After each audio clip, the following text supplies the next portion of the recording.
For my 30th birthday, my family chartered a private jet to Aspen without me. I found out on Instagram at 7 in the morning.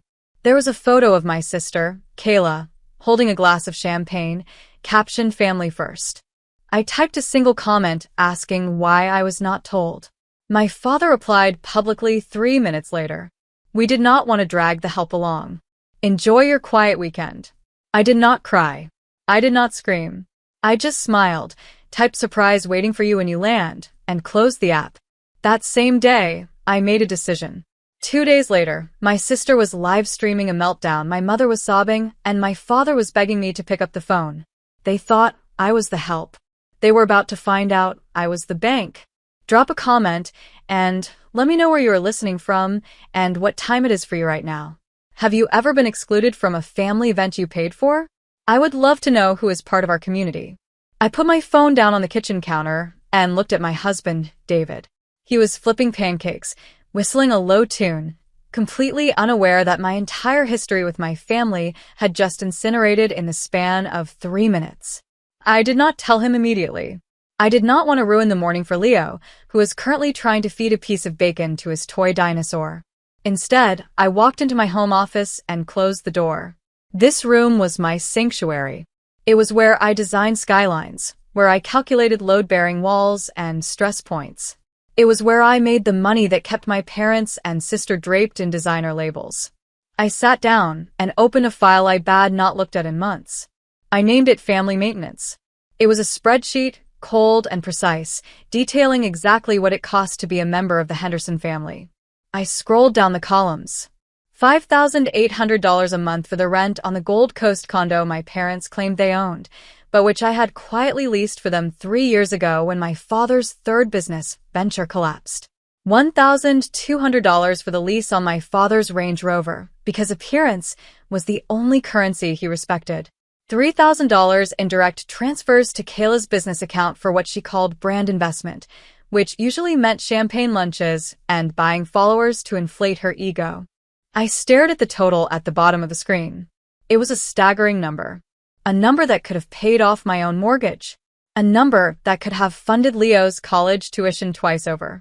For years, I told myself I did it because I could, because I was successful, because that is what family does. But looking at that number now, with the echo of my father's comment ringing in my ears, I realized I had been lying to myself. I was not being generous. I was paying a subscription fee for love that never arrived. There is a specific kind of trap that happens when you are raised as the useful child. It is not loud or violent. It is a quiet, normalized cruelty that conditions you to believe your value is entirely dependent on what you can provide. Growing up, Kayla was the star. She was beautiful, charismatic, the one who was destined for greatness. I was the sturdy one, the practical one, the one who worked double shifts in high school to pay for my own car while my parents paid for Kayla's modeling classes. They taught me that my role was to be the fuel that kept the golden child warm. I internalized it so deeply that I thought writing checks was the only way to keep them in my life. I thought if I just paid enough, eventually they would look at me the way they looked at her. But that morning, the illusion shattered. My father did not call me the help by accident. He did not say it to be funny. He said it because it was the truth. To them, I was not a daughter or a sister. I was a utility. I was the electricity that kept the lights on, the foundation that held up their house of cards. And just like a utility, they did not think about me until I stopped working. They did not invite the electricity to Aspen. They just expected it to be there when they flipped the switch. I rubbed my eyes, trying to summon some sense of regret or sadness, but there was only clarity. This was not a breakdown. It was a balance sheet. And for the first time in 30 years, I was looking at the red ink and realizing the investment had never been viable. I looked out the window at the Chicago skyline. I built skyscrapers for a living. I knew better than anyone that you cannot build a stable structure on a rotten foundation. You have to condemn it. You have to demolish it. And then you walk away from the rubble. I saved the spreadsheet. Then I opened a new tab. I pulled up the contact information for the leasing agent of the condo. I pulled up the login for the family cell phone plan. I pulled up the credit card portal. My hands were not shaking. My heart was not racing. I felt a strange, cold calm settle over me, the kind of focus I usually reserved for a complex demolition project. They wanted a weekend without the help. I was going to give them a lifetime without the bank. At 12 o'clock, I sat in my ergonomic chair, straightened my spine, and picked up the phone. I did not call my parents. I did not call my sister. I called the leasing agent for the Gold Coast condo. His name was Marcus, and he answered on the second ring, sounding cheerful, expecting a renewal. I kept my voice flat, stripped of any inflection that might betray hesitation. I told him I was exercising the termination clause on the lease. I told him that effective immediately, I was removing myself as the guarantor. He sputtered. He tried to explain the penalties, the breach of contract, the fact that my parents were currently living there. I let him finish. Then I told him that the occupants were welcome to stay, provided they could pass a credit check and provide the first and last month's rent by Monday. We both knew they could not. I told him to consider this their 30-day notice. When I hung up, I did not feel guilty. I felt lighter. It was 12:15. I logged into the wireless provider's dashboard. There they were, 3 lines named Dad, Mom, and Kayla, star, consuming data like it was oxygen. I hovered the cursor over the Select All checkbox. For a second, my finger hovered. I thought about the safety net I had provided, the way I ensured they were always connected, always reachable. Then I remembered my father's comment. They did not want to be reached by me. They wanted the service without the provider. I clicked Suspend Service. The screen refreshed. Status: inactive. It was 12:30. Next was the country club. This was the hardest one, not because I cared about golf, but because I knew this was the pillar of my father's identity. It was the only place where he could pretend he was still the titan of industry he claimed to be in the 90s. I called the membership office. I told them to remove my credit card from the file immediately. The clerk asked if I wanted to replace it with another method of payment. I said no. I said the account was now the sole responsibility of the member. I knew that the next time he tried to buy a round of drinks for his old cronies, the card would bounce, and the illusion would shatter right there at the 19th hole. It was 12:45. Finally, I opened the banking portal for the supplementary credit card I had issued to Kayla. The pending transactions were already populating. $400 for lift tickets. $200 for a sushi lunch. She was living her best life, funded by the sister she despised. I could see a new charge attempting to go through right now, a hold for a VIP table at a club in Aspen. I did not just lock the card. I reported it lost or stolen. The transaction declined instantly on my screen. I imagined the scene in Aspen, the waiter returning the card, the confusion, the public embarrassment. I sat back, the silence of the room amplifying the hum of my computer.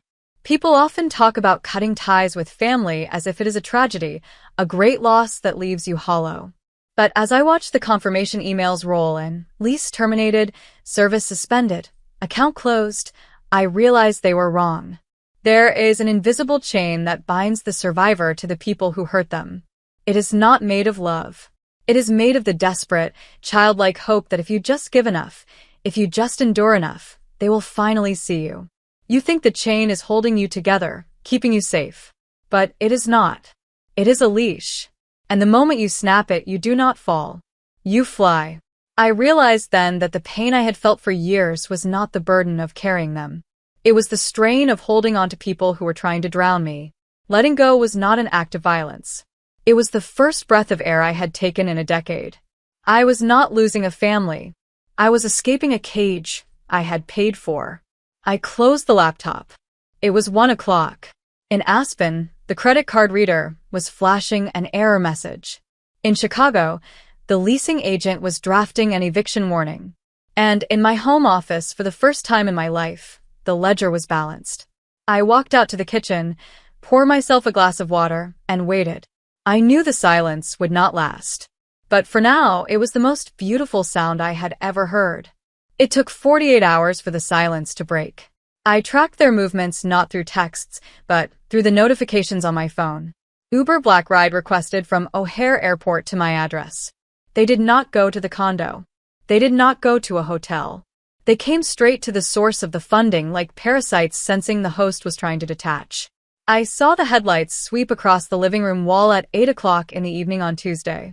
David stood up from the couch, his face hardening. He walked to the front door and locked the deadbolt, then engaged the heavy security screen I had installed last year, a purchase my father had mocked as paranoid, but which I now recognized as foresight. The pounding started 10 seconds later. It was not a knock. It was an assault. I walked to the entryway. I did not hurry. I checked the camera feed on my phone first. My father, Robert, was red-faced, slamming his fist against the wood. My mother, Brenda, was already weeping, her hands covering her face in a pose of theatrical despair. And there was Kayla. She was not crying. She was holding her phone up, the ring light clipped to the top blindingly bright in the evening gloom.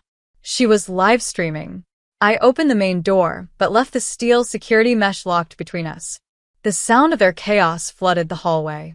"Open this door, Megan," my father roared. He looked disheveled, his polo shirt stained, the veneer of the country club gentleman completely stripped away by the indignity of flying commercial. "Do you have any idea what you have done? Do you know how embarrassing it is to have a card declined in front of the vice president of sales? They cut up the card, Megan. They cut it up at the table. Guys, this is what I am dealing with," Kayla said to her phone, angling the camera to catch my face through the mesh. My own sister literally stranded us in the mountains with no way home. She hacked my accounts. She is having a mental breakdown and taking it out on us. I looked at the camera lens, then at Kayla's eyes. There was no fear there, only calculation. She was trying to spin the narrative before the truth could land. "I did not hack anything," I said. My voice was calm, barely rising above a conversational volume. "I just stopped paying the bills. There is a difference." "You abandoned your family," my mother wailed, stepping forward to grip the mesh. "We had to borrow money from strangers to get a flight. We had to sit in the last row. Megan, how could you be so cruel? After everything we have done for you?" David stepped up behind me. He did not say a word. He just placed a hand on my shoulder, a silent, solid weight that reminded them I was not the lonely teenager they used to bully. My father's eyes flicked to David, and for a split second, he hesitated. But his entitlement was too deeply rooted to be intimidated by silence. "You think this is funny?" Robert spat. "You think you can just cut us off? That money is not a gift, Megan. It is an obligation. We had an agreement. You manage the finances because you are the one with the steady job, and we handle the family legacy." "The legacy?" I asked. "You mean the image? You mean the lie? We're going to sue you," Kayla snapped, lowering the phone slightly but keeping the recording running. "My manager said this is financial abuse. You made us dependent on you, and then pulled the rug out to control us. That is illegal, Megan. That is coercive control." I felt a laugh bubble up in my chest, cold and sharp. Financial abuse. They were accusing me of abusing them by closing my own wallet. It was the logic of a hijacker angry that the hostage stopped serving drinks. "You are welcome to try," I said. "But if you file a lawsuit, discovery will be public. And I do not think your followers want to see the receipts for the bot farms you have been buying with my money." Kayla went pale. She ended the stream instantly. "I did not strand you," I said, looking at my father. "I did not embarrass you. I just stopped paying for the stage you stand on. If you want to be rich, Dad, go build something. But you are not building it on my back anymore." "We are your parents," he screamed, slamming his hand against the mesh one last time. "You owe us everything." "I owe you nothing," I said. "The debt is paid." I closed the heavy wooden door. I threw the deadbolt. I listened to them scream for another 5 minutes, threats of lawsuits and disownment muffled by the solid oak. Then, I heard the car doors slam and the Uber pull away. I turned to David. My hands were not shaking. I felt lighter, as if the gravity in the room had suddenly decreased. But I knew this was not over. People like them do not just walk away when the money stops. They come back for the copper wiring in the walls. The silence after they left was not peaceful. It was heavy, like the air before a tornado touches down. David went to check on Leo, but I went straight back to my office. My father's threat about financial abuse had triggered something in my brain, a professional instinct. In my line of work, when a contractor threatens to sue you for enforcing a contract, you do not just double-check the contract. You audit the entire job site. I did not sleep that night. I pulled every financial record, every deed, every tax document associated with my name. By morning, I realized the mess was too big for a spreadsheet. I needed a scalpel. I hired a forensic accountant named Sarah, a woman recommended by my firm's legal team. She did not care about family dynamics. She cared about math. It took her 3 days to find the anomaly. I was at my standing desk, reviewing blueprints for a new high-rise, when she called. Her voice was dry, professional. "Megan, I am looking at the title search for the property on Elm Street. The one you purchased in 2019 for your parents' potential retirement." "Yes," I said. "It is sitting empty. I am holding it as a long-term investment." "It is not empty of debt," Sarah said. "There is a home equity line of credit against the deed. Opened 18 months ago. The current balance is $165,000. I stared at the phone. "That is impossible. I never authorized a HELOC. I own that property outright." "The paperwork is here," she said. "It has your signature. Notarized." She emailed me the PDF. I opened it, my eyes scanning the document with the same detachment I used to look for structural cracks in concrete. There it was. My name. My signature. It looked practiced, almost perfect, except for the loop on the M. But it was not the signature that made my blood turn to ice. It was the date. October 14th. I pulled up my calendar from 2 years ago. October 14th. I was not in Chicago. I was not even in the country. I was in Tokyo, presenting a keynote on sustainable urban density at a design conference. I had passport stamps, flight manifests, and hotel receipts to prove it. I physically could not have signed that document in a notary's office in Illinois. I looked at the disbursement logs Sarah sent next. The money had not gone into the property. It had not gone into renovations. It had been siphoned out in varying amounts. $20,000 to a luxury car dealership. $15,000 to a casino in Indiana. And then, a recurring transfer of $5,000 a month to an LLC called Kalistar Media. The realization hit me with the force of a demolition ball. This was not mooching. This was not just my parents being entitled or bad with money. This was a felony. They had impersonated me. They had stolen the equity from my property, my hard work, my future security, to fund my father's gambling addiction and my sister's vanity projects. They had not just lived off my generosity, they had actively robbed me while smiling across the dinner table. I printed the documents. The pages were still warm from the printer. I laid them out on my desk, next to my passport. The evidence was absolute. Irrefutable. David walked in, holding 2 mugs of coffee. He saw my face and set the mugs down. "What is it?" "It is not a family dispute anymore," I said, my voice sounding strange to my own ears, hollow, metallic.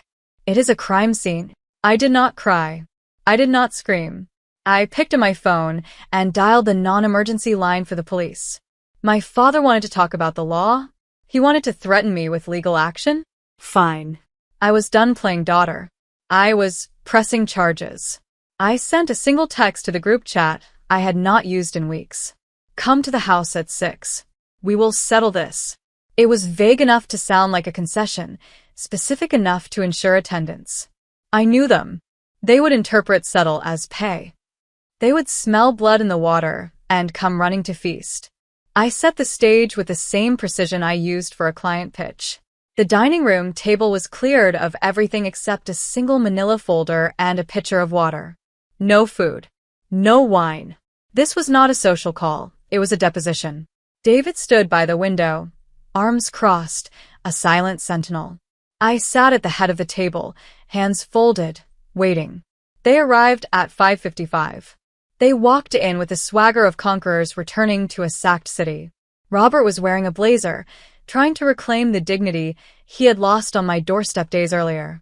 Brenda had dry eyes and a tight, expectant smile.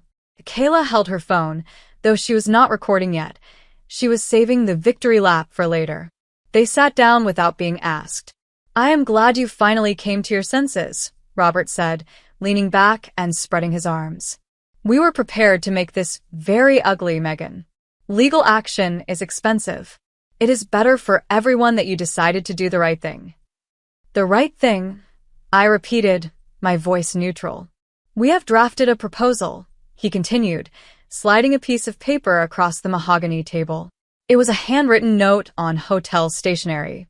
$50,000. For pain and suffering. For the embarrassment you caused us in Aspen. And, of course, the reinstatement of the lease and the allowance. You do that and we will drop the lawsuit. I looked at the paper. It was a ransom note written by a child who thought they held the only key to the castle. "That is a very specific number," I said. 50,000. "It is fair," Brenda chimed in, smoothing her skirt. "Considering the emotional distress. I have not slept in days." "I have a counteroffer," I said. I opened the manila folder. I did not slide the papers across the table. I placed them down one by one, facing them. First, the deed to the Elm Street property. Second, the notarized Helic agreement with the forged signature. Third, the flight manifest proving I was in Tokyo on the day of the signing. And finally, the disbursement log showing exactly where the money went. The silence that fell over the room was not the silence of peace. It was the silence of a vacuum sealing shut. Robert stared at the papers, his face draining of color until he looked like a wax figure left too close to a fire. Brenda put a hand to her throat. "I know about the loan," I said softly. "I know about the $165,000.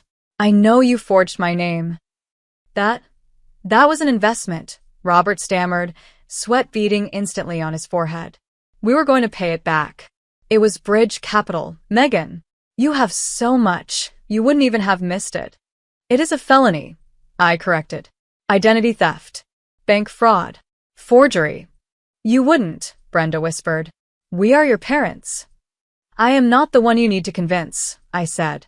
At that exact moment, the doorbell rang. It was not a polite ring. It was the heavy, authoritative knock of the police. I had timed it perfectly. I had filed the report at 9 in the morning, provided the evidence by noon, and coordinated the arrest for 6:15. David opened the door. Two officers stepped into the hallway, their presence filling the space with the cold reality of the law. "Robert and Brenda Henderson?" the lead officer asked. Robert stood up, his chair scraping violently against the floor. "This is a misunderstanding. My daughter, we were just discussing a loan." "Please stand up and place your hands behind your back," the officer said, unhooking his handcuffs. Brenda screamed. It was a raw, piercing sound that shattered the last remnants of their pretense. As the officers moved in, Kayla jumped up, backing away toward the wall, holding her hands up in a gesture of innocence. "I did not do anything," she shrilled, looking from me to the police. "This is their mess. I did not sign anything. Megan, tell them." I had no idea. I stood up then. I walked over to the table and picked up the final piece of paper, the one I had not shown them yet. "Actually, officer," I said, handing the document to the second policeman. "You might want to see this. These are the transfer logs. $55,000 of the stolen funds were transferred directly into a business account registered to Kayla Star Media for marketing services. That is money laundering." Kayla's face went slack. She looked at me, and for the first time in her life, she did not see a sister or a rival. She saw the architect. She saw the person who had designed the trap she was standing in. "You can't," she whispered. "I am an influencer. This will ruin me." "You are not an influencer," I said. "You are an accessory." They cuffed Robert first, then Brenda, and finally, Kayla, who was hyperventilating, begging me to stop, promising she would delete her accounts, promising she would be better. As they were led out the front door, a parade of ruin under the harsh foyer lights, Robert twisted around. His eyes were wild, desperate. "Megan, please. We are family.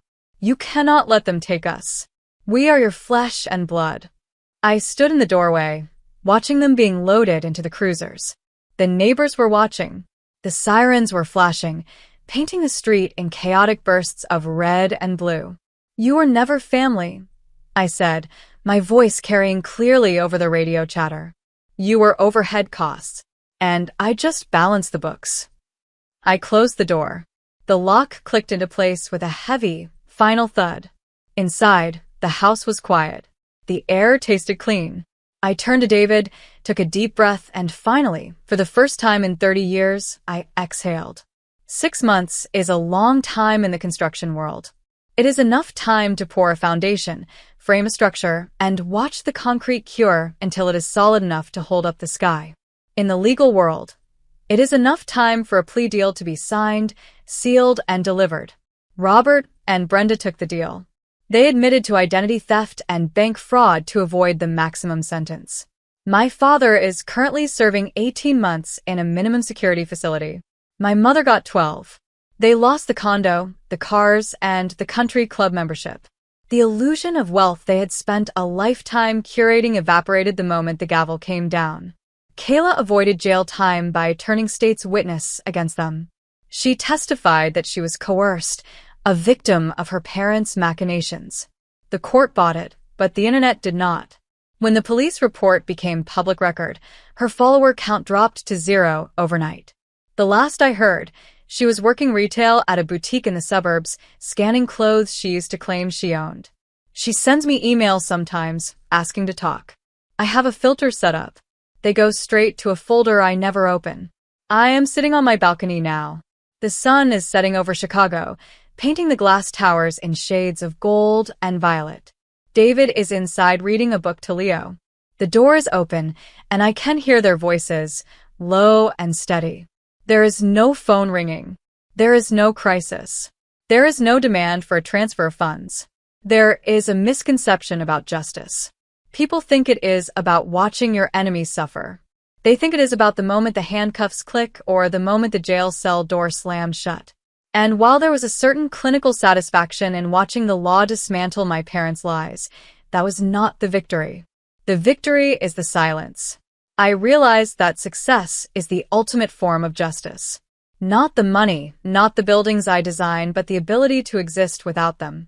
For 30 years, I let them define my worth by what I could provide. I let them rent space in my head. Evicting them was not just a financial decision, it was a spiritual one.